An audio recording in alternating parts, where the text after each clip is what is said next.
నిస్సహాయులుగా మారామంటూ ఓ వైద్యురాలి భావోద్వేగంతో video posting. ఇలాంటి పరిస్థితులు ఎప్పుడూ చూడలేదని ఆవేదన చెందుతూ కరోనా కట్టడి విషయంలో జాగ్రత్తలు చెప్పిన వైనం సోషల్ మీడియాలో వైరల్ అవుతుంది. కరోనా ఉధృతితో ఆస్పత్రిలో దయనీయ పరిస్థితులు నెలకొన్నాయని, తాము నిస్సహాయులుగా మారామని ముంబైకి చెందిన ఓ వైద్యురాలు డాక్టర్ తృప్తి గిలాడి భావోద్వేగానికి గురయ్యారు. మాస్కు ధరించి జాగ్రత్తలు పాటిస్తేనే ఈ ఉపద్రవం నుంచి బయటపడతామని సూచించిన ఓ వీడియో ప్రస్తుతం సామాజిక మాధ్యమాల్లో వైరల్ గా మారింది. దేశంలో పరిస్థితులు భయానకంగా ఉన్నాయి. నగరాలు, పట్టణాలు, పల్లెలను కరోనా చుట్టేసింది. ముఖ్యంగా ముంబైలో పరిస్థితులు దయనీయంగా మారుతున్నాయి. ఆస్పత్రుల్లో ఆక్సిజన్ కొరత ఏర్పడుతుంది. రోగులకు పడకలు లభించడం లేదు. వైద్యులు, వారి బంధువులకు కూడా పడకలు దొరకడం లేదంటే పరిస్థితి ఎలా ఉందో ఊహించండి. మేము నిస్సహాయులుగా మారుతున్నాం. ఇలాంటి పరిస్థితులను నేను ఎప్పుడు ఎదుర్కోలేదు అని ఆ వైద్యురాలు భావోద్వేగానికి గురయ్యారు. నాకు ఇప్పటి వరకు కరోనా రాలేదు. నాకు ఇమ్యూనిటీ ఎక్కువగా ఉంది. ఇకపై కూడా నాకు కరోనా రాదు అని మీరనుకుంటే అది పొరపాటే. యువకులు కూడా వెంటిలేటర్ మీద చికిత్స పొందుతున్నారు. మీరు అలాంటి పరిస్థితులు ఎదుర్కోకూడదనే మేము కోరుకుంటున్నాము. ఖచ్చితమైన జాగ్రత్తలు వహించండి. ఎవరిని కలిసినా, ఎవరితో మాట్లాడినా మాస్క్ తప్పనిసరిగా ధరించాల్సిందే.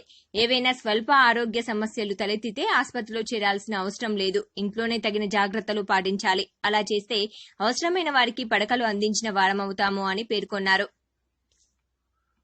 వైరస్ ను తేలిగ్గా తీసుకోవద్దని, అందరూ టీకాలు వేయించుకోవాలని సూచించారు. అందరూ జాగ్రత్తలు పాటిస్తేనే కరోనాను ఎదుర్కోగలమని, మూడో దశ రాకుండా నివారించగలమని పేర్కొన్నారు. गुड मॉर्निंग मेरे परिवार वालों और मेरे फ्रेंड्स। बहुत सारे डॉक्टर्स की तरह मैं भी बहुत परेशान हूँ, इसलिए मुझे लगा कि शायद मैं आपको अगर कुछ चीज़ें बताना चाहती हूँ और मैं शायद अगर ये बताऊँगी और अगर आप लोग सेफ रहोगे तो I might be at more peace. जैसे आपको सबको पता है कि बॉम्बे की हालत तो बहुत ख़राब है और धीरे धीरे बहुत सारे शहरों की और बहुत सारे स्टेट्स, इवन टाउन्स की हालत ख़राब होते जा रही है। बॉम्बे की हालत तो इतनी ख़राब है कि हमारे हॉस्पिटल्स में आईसीयू बेड्स वेटिंग पे है, पेशेंट्स के लिए बेड्स नहीं है। It's a very very helpless, यानी मुझे इतना हेल्पलेस और लाचार कभी फील नहीं हुआ है। We have to literally manage patients at home with oxygen, and this is not something we are enjoying. So I really want all of you to follow a few things that I really am requesting you to follow. First, आप लोग please safe रहो। अगर आपको लग रहा है कि आपको 1 साल से कोरोना नहीं हुआ है इसलिए आप कोई सुपर हीरो हो या आपकी इम्यूनिटी बहुत अच्छी है और आपको ऐसे कुछ नहीं होगा, तो आप गलत फहमी में हो। हम यंग लोगों को देख रहे हैं। I mean, we have a 35-year-old who's on the ventilator and we are not able to help people now. So we really don't want any of you to be in that situation. So sorry. I think ये जो emotional breakdown है हम doctors में अब सबको कोई ना कोई समय हो रहा है, because we've not been so helpless. Okay, so most importantly, please take care of yourself. Right now COVID is everywhere around you. Okay, तो अगर आप घर से बाहर निकलो, maybe you're meeting your friends, maybe you're meeting your family, it does not matter, you have to be masked. Okay, just because आपको अभी 1 साल से कोरोना नहीं हुआ है या आपको पिछले साल कोरोना होकर जा चुका है, इसका मतलब ये नहीं है कि आपको वापस कोरोना नहीं हो सकता. You can still get Covid. तो please keep yourself very well masked at all times. अगर आप घर से बाहर निकल रहे हो तो घर के बाहर निकलो, मास्क होना चाहिए. मास्क सिर्फ इधर नहीं, मास्क पूरा नाक से पूरा यहाँ तक होना चाहिए.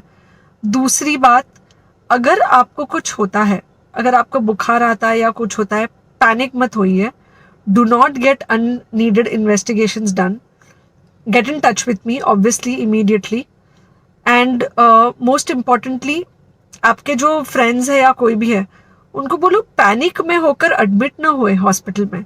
फिलहाल जो सिचुएशन है वो ऐसी है कि बहुत सारे हॉस्पिटल्स में स्टेबल पेशेंट्स एडमिट हो रहे हैं और बहुत सारे लोग जिनको एक्चुअली ऑक्सीजन की ज़रूरत है उनके लिए हमारे पास बेड नहीं है.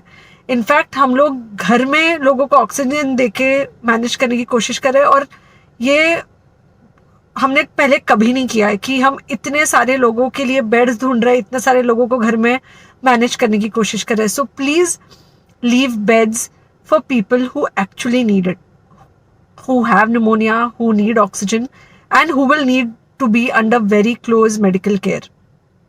Third thing, if you have not taken the vaccine, अगर आपने वैक्सीन नहीं ली है किसी भी कारण से, हो सकता है आप ट्रैवल कर रहे हो सकता है आपको वैक्सीन की हिचक हो सकता है आपने कुछ व्हाट्सएप पे फॉरवर्ड पढ़ा हो कि वैक्सीन की वजह से कुछ साइड इफेक्ट्स हो रहे हैं या कुछ हो रहा है.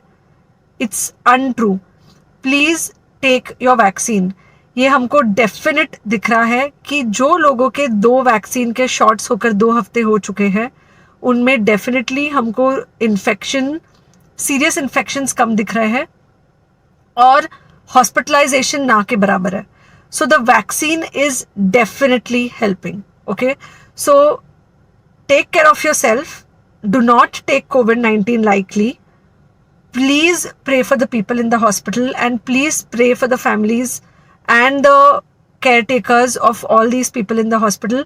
उनको आपके प्रार्थना की बहुत ज़रूरत है और सबसे ज़्यादा ज़रूरत है कि आप अपना ध्यान रखें.